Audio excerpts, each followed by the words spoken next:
आज के इस गहन अध्ययन में हम एक ऐसे विषय पर बात करने वाले हैं जो सच में जीवन रक्षक साबित हो सकता है। बिल्कुल। और देखिए, जब भी हम स्वास्थ्य या मेडिकल जानकारियों की बात करते हैं हाँ तो एक बहुत बड़ी समस्या सामने आती है। हाँ, वो हमारे फोन पर आने वाले अनगिनत फॉरवर्ड मैसेजेस। सही कहा ना मैंने? एकदम सही। पारिवारिक ग्रुप्स में अक्सर आधी अधूरी बातें, घरेलू नुस्खे और डराने वाले दावे बहुत तेजी से फैलते हैं।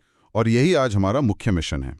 आज इस गहन अध्ययन में हम उस शोर को बंद करेंगे और केवल ठोस तथ्यों की गहराई में जाएंगे। जी हमारा आज का जो विषय है वो है सर्वाइकल कैंसर से बचाव और HPV यानी ह्यूमन पैपिलोमा वायरस वैक्सीन के इर्द गिर्द फैले भ्रम और उनका असली सच। बहुत ही महत्वपूर्ण विषय है ये समाज के लिए। बिल्कुल। और इस चर्चा की शुरुआत मैं एक बहुत ही चौंकाने वाले तथ्य से करना चाहता हूं। जब हम भारत की बात करते हैं तो महिलाओं में सर्वाइकल कैंसर सबसे आम और सबसे घातक कैंसर में से एक है। हाँ, ये आंकड़े सच में डराने वाले हैं। ये बात पहली बार सुनने में बहुत डराने वाली लग सकती है, लेकिन यहीं पर विज्ञान हमें एक बहुत बड़ी और राहत देने वाली खबर देता है। ये एक ऐसा कैंसर है जिसे काफी हद तक रोका जा सकता है, यानी ये प्रिवेंटेबल है। यही इस पूरे विषय का सबसे अहम पहलू है। देखिए, जब भी समाज में कैंसर जैसा शब्द गूंजता है ना, तो अक्सर लोगों के मन में एक गहरा डर बैठ जाता है। सही बात है। लोग मान लेते हैं कि ये तो लाइलाज है, या फिर ये पूरी तरह से किस्मत की बात है कि किसे होगा और किसे नहीं। एक तरह की बेबसी महसूस होती है। बिल्कुल। लेकिन जब आधुनिक विज्ञान हमें ये बताता है कि किसी विशेष प्रकार के कैंसर को असल में शरीर में पनपने से पहले ही रोका जा सकता है, तो ये पूरी तस्वीर को बदल कर रख देता है। और ये सिर्फ किताबी बातें नहीं है। नहीं, बिल्कुल नहीं। ये जानकारी सिर्फ कुछ मेडिकल किताबों में दबे हुए तथ्यों का समूह नहीं है। अगर इसे सही से समझा जाए, इसके पीछे के विज्ञान को जाना जाए और अपनाया जाए, तो समाज में ये अनगिनत जानें बचा सकता है। और इसीलिए आज का हमारा ये अध्ययन बहुत खास है। आज की हमारी ये जो पूरी चर्चा है, ये डॉक्टर अतुल गुप्ता के hashtag doctor Atul cancer literacy notes और उनके द्वारा साझा किए गए प्रमाणित मेडिकल तथ्यों पर आधारित हैं, जो कि बहुत ही विश्वसनीय स्रोत है। जी। और इस पूरी चर्चा का मिशन बहुत स्पष्ट है। सोशल मीडिया पर जो झूठ और डराने वाले दावे फॉरवर्ड किए जाते हैं, हमें उनकी सच्चाई सामने लानी है, वैज्ञानिक स्पष्टता लानी है। हाँ। और ये समझना है कि कैंसर जैसे गंभीर विषय में सही और सटीक जानकारी कैसे एक ढाल का काम करती है। तो चलो इसे थोड़ा करीब से समझते हैं। सबसे पहले बुनियादी सवाल से शुरू करते हैं। ये HPV आखिर है क्या और ये कैसे काम करता है? इसे बहुत ही सरल तरीके से समझते हैं। HPV का पूरा नाम है ह्यूमन पैपिलोमा वायरस। अगर हम विज्ञान और डेटा के नजरिए से देखें तो ये एक बहुत ही आम वायरस है। अच्छा। हाँ, ये इतना आम है कि जीवन में कभी ना कभी ज्यादातर लोगों को इसका संक्रमण होता ही है। ये मुख्य रूप से त्वचा से त्वचा के संपर्क के माध्यम से फैलता है। एक सेकंड, अगर ये वायरस इतना ही आम है, जैसा कि बताया जा रहा है कि लगभग सबको कभी ना कभी होता ही है, तो फिर हर किसी को कैंसर क्यों नहीं हो रहा? ये बहुत ही लाजमी सवाल है। मतलब कुछ लोगों के लिए ही ये इतना खतरनाक कैसे बन जाता है? यहीं पर हमें जोखिम या रिस्क के अंतर को समझना होगा। इस वायरस के 100 से भी ज्यादा प्रकार या स्ट्रेन्स होते हैं। इनमें से ज्यादातर प्रकार बिल्कुल नुकसानदायक नहीं होते हैं। अच्छा, तो वो कुछ नहीं करते शरीर में? हाँ, जब ये सामान्य प्रकार शरीर में प्रवेश करते हैं तो शरीर का अपना सुरक्षा तंत्र यानी इम्यून सिस्टम इन्हें चुपचाप खत्म कर देता है। इंसान को पता भी नहीं चलता कि उसे कोई संक्रमण हुआ था। तो उनसे घबराने की कोई जरूरत नहीं है? बिल्कुल नहीं। लेकिन कहानी में असली मोड़ तब आता है जब हम इसके हाई रिस्क प्रकारों की बात करते हैं। मुख्य रूप से स्ट्रेन 16 और 18 जैसे कुछ खास प्रकार होते हैं जो सीधे तौर पर कैंसर से जुड़े हैं। तो ये हाई रिस्क प्रकार शरीर में जाकर ऐसा क्या अलग करते हैं जो बाकी प्रकार नहीं कर पाते? ये वायरस बहुत ही चालाक होता है। जब शरीर इन हाई रिस्क प्रकार वाले वायरस से संक्रमित होता है तो ये वायरस शरीर की कोशिकाओं के बहुत अंदर जाकर छिप जाता है। छिप जाता है मतलब इम्यून सिस्टम को पता नहीं चलता? एकदम सही पकड़ा। ये इम्यून सिस्टम के रडार से बच निकलता है। चूंकि इम्यून सिस्टम इसे देख नहीं पाता, इसलिए वो इस पर हमला भी नहीं करता। बाप रे। नतीजा ये होता है कि ये संक्रमण कई सालों तक, यहाँ तक कि दशकों तक शरीर में बिना कोई लक्षण दिखाए बना रह सकता है। और यही लंबे समय तक टिके रहने वाला संक्रमण धीरे धीरे सामान्य कोशिकाओं को कैंसर वाली कोशिकाओं में बदलना शुरू कर देता है। तो मेडिकल डेटा ये पूरी तरह से स्पष्ट करता है कि सर्वाइकल कैंसर के ज़्यादातर मामले इसी एचपीवी संक्रमण के लंबे समय तक टिके रहने के कारण होते हैं। जी बिल्कुल। तो इसका कुल मिलाकर क्या मतलब है? इसका मतलब है कि सर्वाइकल कैंसर की जड़ में ये खास वायरस है। अगर ये वायरस कोशिकाओं में बदलाव कर रहा है, तो क्या कोई ऐसा तरीका है जिससे हम इस वायरस को शरीर में टिकने या संक्रमण फैलाने से ही रोक दें? हाँ, और यहीं पर एचपीवी वैक्सीन की मुख्य भूमिका शुरू होती है। तो ये वैक्सीन काम कैसे करती है? एचपीवी वैक्सीन शरीर को इन्हीं खास हाई रिस्क प्रकारों के खिलाफ पहले से ही सुरक्षा देने का काम करती है। इसे इस तरह से देखा जा सकता है कि ये शरीर के इम्यून सिस्टम को पहले से ही ट्रेनिंग दे देती है। हम इसे एक बहुत ही आसान उदाहरण से समझ सकते हैं। हाँ, बताइए। मान लीजिए कि आपके शहर की पुलिस को एक बहुत ही खतरनाक अपराधी की तलाश है, लेकिन पुलिस ने उसकी शक्ल नहीं देखी है। तो अपराधी आसानी से पुलिस के सामने से निकल जाएगा और पुलिस कुछ नहीं कर पाएगी? ये दिखा दिया जाए तो जैसे ही वह शहर में घुसेगा, पुलिस उसे तुरंत पकड़ लेगी। वैक्सीन बिल्कुल इसी वांटेड पोस्टर की तरह काम करती है। बहुत ही बेहतरीन उदाहरण है ये। ये वैक्सीन शरीर में जाकर असली बीमारी नहीं फैलाती, बल्कि ये वायरस के एक सुरक्षित हिस्से की नकल शरीर के इम्यून सिस्टम को दिखाती है।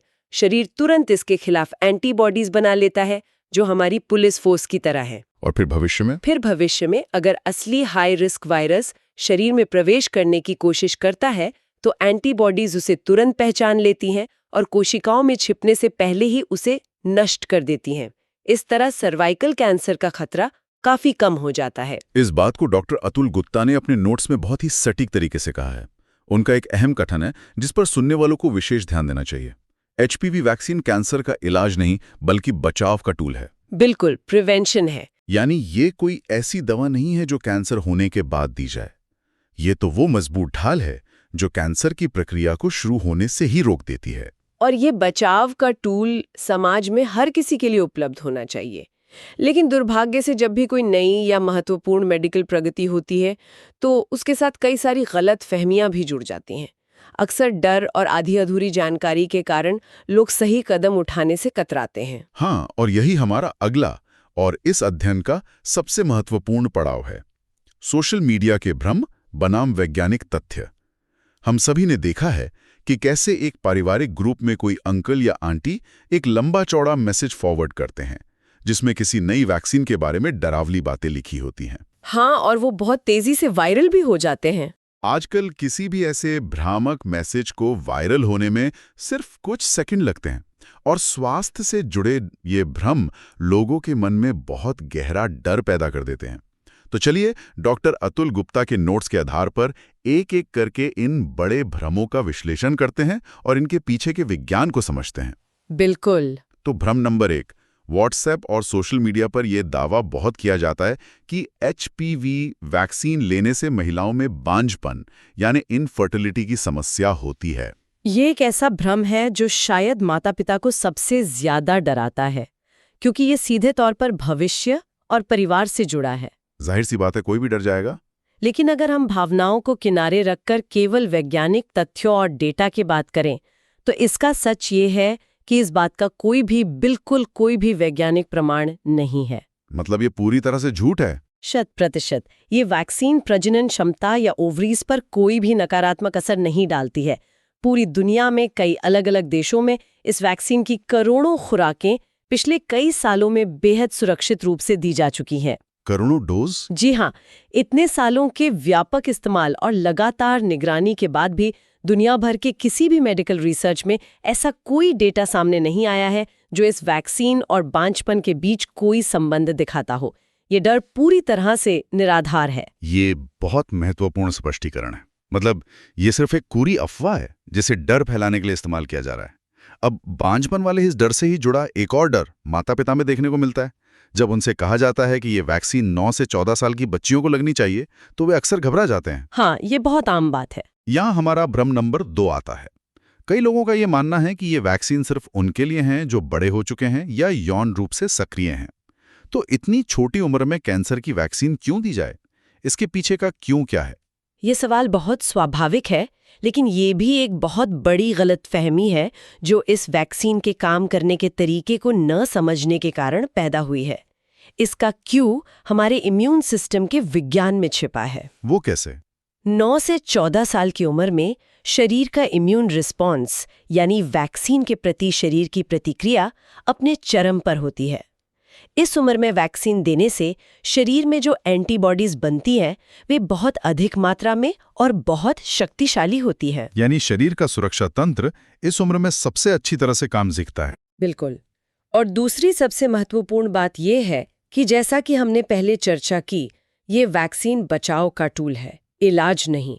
बचाव के लिए ये बहुत जरूरी है कि वैक्सीन संक्रमण होने से पहले लगे। एक बार वायरस शरीर में प्रवेश कर गया तो ये वैक्सीन उस वायरस को बाहर नहीं निकाल सकती। सही बात है। इसे हम बारिश के उदाहरण से समझ सकते हैं। बारिश शुरू होने से पहले ही छाता खोल लेना समझदारी है। अगर कोई भीग चुका है तो छाता खोलने का कोई फायदा नहीं। इसलिए सुरक्षा सुनिश्चित करने के लिए 9 से 14 साल की उम्र को सबसे आदर्श माना जाता है। ये छाते वाला उदाहरण बहुत ही सटीक है। बचाव हमेशा खतरे से पहले होना चाहिए। अब इसी से जुड़े तीसरे भ्रम की ओर बढ़ते हैं। बताइए। कुछ लोगों को लगता है कि वाह, मैंने तो वैक्सीन ले ली, मेरा शरीर सुरक्षित हो गया, अब मुझे सर्वाइकल कैंसर कब भी नहीं हो सकता। भ्रम यह है कि वैक्सीन लेने के बाद किसी भी तरह की आगे की जांच या स्क्रीनिंग की कभी जरूरत नहीं है। क्या ये वैक्सीन कोई जादुई कवच है जो 100% गारंटी देती है? ये एक बहुत ही खतरनाक गलतफहमी साबित हो सकती है। अच्छा। सच ये है कि वैक्सीन बहुत ही प्रभावी है, इसमें कोई शक नहीं है। ये HPV के उन सबसे प्रमुख हाई रिस्क प्रकारों से बचाती है जो 70 से 90% सर्वाइकल कैंसर का कारण बनते हैं। लेकिन विज्ञान हमेशा वास्तविकता पर आधारित होता है। ये 100% सुरक्षा नहीं देती है। तो बाकी 10 से 30% का क्या? हाँ, वायरस के कुछ अन्य दुर्लभ हाई रिस्क प्रकार भी हो सकते हैं जिनसे ये मौजूदा वैक्सीन पूरी तरह न बचा पाए। इसलिए पैप स्मीयर और अन्य नियमित स्क्रीनिंग टेस्ट फिर भी बहुत बहुत जरूरी हैं। एक सेकंड रुकते हैं। जो लोग मेडिकल बैकग्राउंड से नहीं है और जिन्होंने ये शब्द पहली बार सुना है, उनके लिए ये पैप स्मीयर असल में क्या होता है? क्या ये कोई ब्लड टेस्ट है या कोई बड़ी सर्जरी जैसी चीज है जिससे लोगों को डरना चाहिए? नहीं, ये कोई ब्लड टेस्ट या सर्जरी नहीं है और इससे डरने की बिल्कुल जरूरत नहीं है। पैप स्मीयर एक बहुत ही सरल और नियमित जांच है। इसमें होता क्या है? इसमें डॉक्टर गर्भाशय ग्रीवा यानी सर्विक्स से एक छोटे से स्वैब के जरिए कुछ कोशिकाएं लेते हैं। इस प्रक्रिया में केवल कुछ मिनट लगते हैं और ये पूरी तरह दर्द रहित होती हैं। फिर इन कोशिकाओं को माइक्रोस्कोप के नीचे देखा जाता है कि क्या उनमें कोई भी असामान्य बदलाव हो रहा है। यानी कैंसर बनने से बहुत पहले ही उन बदलावों को पकड़ लेना। बिल्कुल। सर्वाइकल कैंसर रातों रात नहीं होता। कोशिकाओं को सामान्य से कैंसर में बदलने में कई साल लगते हैं।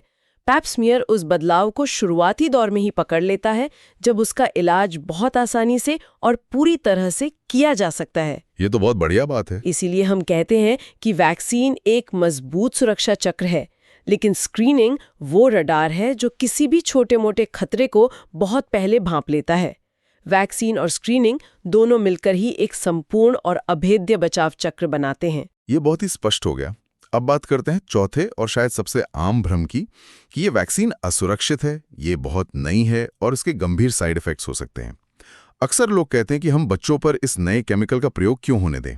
विज्ञान की दुनिया में किसी भी वैक्सीन को आम लोगों तक पहुंचने से पहले बहुत कड़े और लंबी अवधि के परीक्षणों से गुजरना पड़ता है। इस HPV वैक्सीन को रातों रात बाजार में नहीं उतारा गया है। मतलब इस पर काफी रिसर्च हुई है? बहुत ज्यादा। इसका विश्व स्तर पर बहुत गहराई से अध्ययन किया गया है। विश्व स्वास्थ्य संगठन यानी WHO और दुनिया भर की कई बड़ी और प्रतिष्ठित स्वास्थ्य संस्थाओं ने इसे मंजूरी दी है। ये पूरी तरह से सुरक्षित साबित हो चुकी है। और इसके साइड इफेक्ट्स का क्या सच है?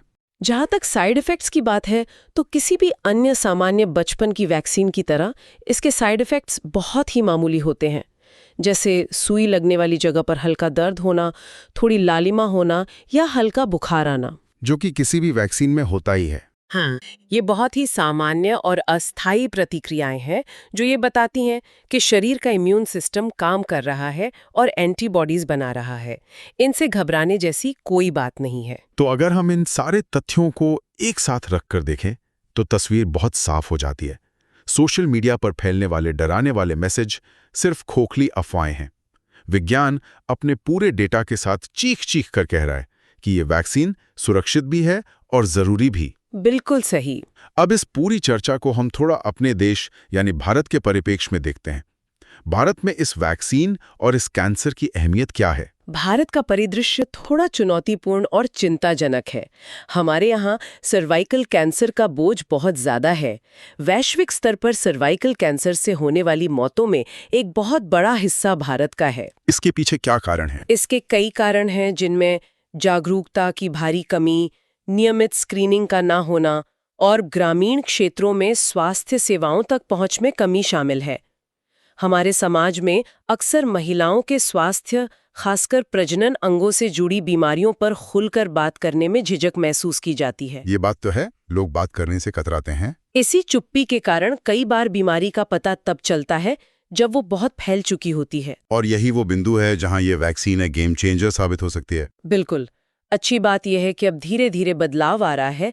सरकार और स्वास्थ्य संस्थाओं की कई पहलों का मुख्य उद्देश्य इस बचाव को हर किसी की पहुंच में लाना है। क्योंकि मेडिकल साइंस साफ कहता है कि शुरुआती पहचान और समय पर टीकाकरण से इस कैंसर से होने वाली मौतों को काफी हद तक कम किया जा सकता है। एक पुरानी लेकिन बहुत सटीक कहावत है, बचाव हमेशा इलाज से बेहतर होता है। सर्वाइकल कैंसर के मामले में तो ये 100% सच है। इलाज की लंबी, दर्दनाक और महंगी प्रक्रिया से गुजरने से कहीं बेहतर है कि समय रहते एक सुरक्षित वैक्सीन ले ली जाए। ये बात हर परिवार को समझनी चाहिए। अब एक बहुत ही व्यावहारिक सवाल आता है कि ये वैक्सीन आखिर लेनी किसे चाहिए? इसके लक्षित समूह कौन है? जैसा कि हमने पहले भी जोर देकर बताया, इसकी सबसे आदर्श उम्र 9 से 14 साल की लड़कियां हैं। अगर इस उम्र में वैक्सीन मिल जाए तो वो सबसे बेहतरीन सुरक्षा देती है। लेकिन अगर कोई इस उम्र से बड़ा हो गया हो तो? अगर किसी कारणवश जागरूकता न होने के कारण ये मौका छूट गया है तो इसके अलावा बड़ी किशोरियां और युवा महिलाएं भी इसे ले सकती हैं। बस उम्र बढ़ने के साथ वैक्सीन की खुराकों की संख्या में बदलाव आ सकता है, जिसके लिए उन्हें अपने डॉक्टर से सलाह लेनी होती है। और यहाँ मैं डॉक्टर अतुल गुप्ता के नोट से एक ऐसा तथ्य सामने लाना चाहता हूँ जिसे पढ़ते ही मुझे सच में बहुत हैरानी हुई। कौन सा तथ्य? मैंने जब इस अध्ययन के लिए उनके नोट्स का ये हिस्सा पढ़ा तो मुझे एक पल के लिए लगा कि शायद कोई टाइपिंग मिस्टेक है, क्योंकि जब भी हम एचपीवी या सर्वाइकल कैंसर की बात सुनते हैं तो हम मान लेते हैं कि ये सिर्फ और सिर्फ महिलाओं की बीमारी है। लेकिन चौंकाने वाली बात यह है कि एचपीवी से जुड़े कैंसर का खतरा लड़कों को भी होता है। क्या ये सच है? ये बिल्कुल सच है, और ये एक बहुत ही महत्वपूर्ण बिंदु है जिसे अक्सर नजरअंदाज कर दिया जाता है। मैं तो सच में हैरान था ये जानकर। हालांकि एचपीवी संक्रमण सबसे प्रमुख रूप से सर्वाइकल कैंसर का कारण बनता है, जो महिलाओं में होता है। लेकिन ये वायरस सिर्फ वहीं तक सीमित नहीं है। यही एचपीवी वायरस पुरुषों में भी गले, मुंह और अन्य प्रकार के कैंसर का कारण बन सकता है। अच्छा, तो लड़कों को भी वैक्सीन देनी चाहिए? इसके अलावा चूंकि ये वायरस संपर्क से फैलता है, इसलिए लड़कों को वैक्सीन देने से पूरे समाज में इस वायरस के फैलने की चेन टूट जाती है। इसे हम मेडिकल भाषा में हर्ड इम्यूनिटी कहते हैं। मतलब अगर लड़कों को भी वैक्सीन दी जाए तो वे न सिर्फ खुद सुरक्षित रहेंगे बल्कि अनजाने में इस वायरस को आगे फैलाने से भी रोकेंगे, जिससे महिलाओं की सुरक्षा और भी मजबूत होगी। एकदम सही। इसलिए कई विकसित देशों में ये वैक्सीन अब लड़कों को भी नियमित रूप से दी जाने लगी है। हालांकि भारत में अभी भी मुख्य जोर लड़कियों को ये वैक्सीन देने पर है, क्योंकि सर्वाइकल कैंसर के मामले हमारे यहाँ बहुत गंभीर स्थिति में है। लेकिन मेडिकल रूप से और वैज्ञानिक दृष्टिकोण से लड़कों के लिए भी एक बेहतरीन सुरक्षा कवच है। ये एक ऐसी जानकारी है जो शायद बहुत कम लोगों को पता होगी, लेकिन यहाँ एक महत्वपूर्ण बात स्पष्ट करनी जरूरी है। इस अध्ययन के माध्यम से हम केवल जानकारी साझा कर रहे हैं, हम किसी को भी खुद से अपना डॉक्टर बनने की सलाह नहीं दे रहे हैं। हाँ, ये स्पष्ट करना बहुत जरूरी है। ये स्पष्ट रूप से समझा जाना चाहिए कि वैक्सीन कब लेनी है, किसे लेनी है और कैसे लेनी है, ये फैसला हमेशा एक योग्य डॉक्टर की सलाह से ही लिया जाना चाहिए। बिल्कुल, ये सबसे जरूरी बात है। हर व्यक्ति का शरीर, उसकी उम्र और उसका मेडिकल इतिहास अलग होता है, इसलिए सही और वैज्ञानिक जानकारी होना बहुत जरूरी है। लेकिन कोई भी अंतिम कदम उठाने से पहले अपने डॉक्टर से परामर्श करना ही सबसे सुरक्षित और सही तरीका है। सही कहा। हमारी इस चर्चा का उद्देश्य लोगों को इतना जागरूक करना है कि वे व्हाट्सएप के झूठे मैसेजेस से डरने के बजाय सही सवाल लेकर अपने डॉक्टर के पास जा सकें और वैज्ञानिक तथ्यों पर भरोसा कर सकें। तो अगर हम आज की इस पूरी और गहन चर्चा को समेटें तो क्या निष्कर्ष निकलता है? निष्कर्ष यह है कि एचपीवी वैक्सीन कोई ऐसा जादू नहीं है कि इसे लगाते ही सर्वाइकल कैंसर कल सुबह दुनिया से पूरी तरह से गायब हो जाएगा। हाँ, जादुई छड़ी तो नहीं है ये। लेकिन ये इस घातक कैंसर के खतरे को बहुत बहुत कम कर देती है। ये एक ऐसा शक्तिशाली हथियार है जो आज हमारे पास मौजूद है और समाज को इसका भरपूर इस्तेमाल करना चाहिए। और स्क्रीनिंग वो रडार है जो किसी भी अंदरूनी बदलाव को बहुत पहले पकड़ लेता है। इन दोनों का साथ होना ही सर्वाइकल कैंसर के खिलाफ हमारी सबसे बड़ी जीत है। बिल्कुल। अंत में हम डॉक्टर अतुल गुप्ता के उस मुख्य संदेश को दोहराना चाहेंगे जो आज के इस पूरे अध्ययन का सार है। उनका संदेश है, एचपीवी वैक्सीन एक सुरक्षित और प्रभावी कदम है। झूठे भ्रमों की वजह से अपनी बेटियों को इस सुरक्षा से वंचित ना रखें। बहुत ही प्रभावशाली बात है ये। सोशल मीडिया के डर और अफवाहों को विज्ञान की साफ रोशनी से दूर करें, क्योंकि जब बात कैंसर जैसी गंभीर बीमारी की हो तो सही समय पर सही जागरूकता ही हमारा सबसे बड़ा हथियार होती है। बिल्कुल। सही जानकारी, बिना डरे सही समय पर लिए गए स्वास्थ्य संबंधी फैसले और विज्ञान पर अटूट भरोसा, यही वे चीजें हैं जो हमारे समाज में आने वाली पीढ़ियों के लिए एक स्वस्थ और सुरक्षित भविष्य की नींव रखती हैं। इसी के साथ हम आज के इस गहन अध्ययन के अंतिम पड़ाव पर पहुंच गए हैं। लेकिन इस चर्चा को खत्म करने से पहले मैं सुनने वालों के विचार करने के लिए एक महत्वपूर्ण सवाल छोड़ना चाहता हूं। जी। हमने इस पूरी चर्चा में विस्तार से देखा कि कैसे ये वायरस काम करता है, कैसे लंबे समय तक छिपकर कैंसर का रूप ले सकता है और कैसे वैक्सीन इस प्रक्रिया को रोक सकती है। जी। हमने ये भी जाना कि इस वायरस से जुड़े कैंसर का खतरा सिर्फ लड़कियों को ही नहीं बल्कि लड़कों को भी होता है। तो ऐसे में एक बड़ा सवाल उठता है, क्या भविष्य में समाज के तौर पर हमें इस वैक्सीन को सिर्फ लड़कियों के कैंसर से बचाव के एक सीमित दायरे में देखने की जगह इसे एक सामान्य बचपन का टीकाकरण यानी यूनिवर्सल चाइल्डहुड वैक्सीन के रूप में नहीं देखना चाहिए? सोचने वाली बात है। अगर लड़के और लड़कियों दोनों को बचपन में ही ये सुरक्षा मिल जाए तो क्या हम आने वाली पीढ़ियों को इस वायरस और इससे जुड़े डर से पूरी तरह मुक्त नहीं कर पाएंगे? समाज के तौर पर हमें इस विचार पर जरूर गौर करना चाहिए। आज के लिए बस इतना ही। सुरक्षित रहें, जागरूक रहें और विज्ञान पर भरोसा रखें।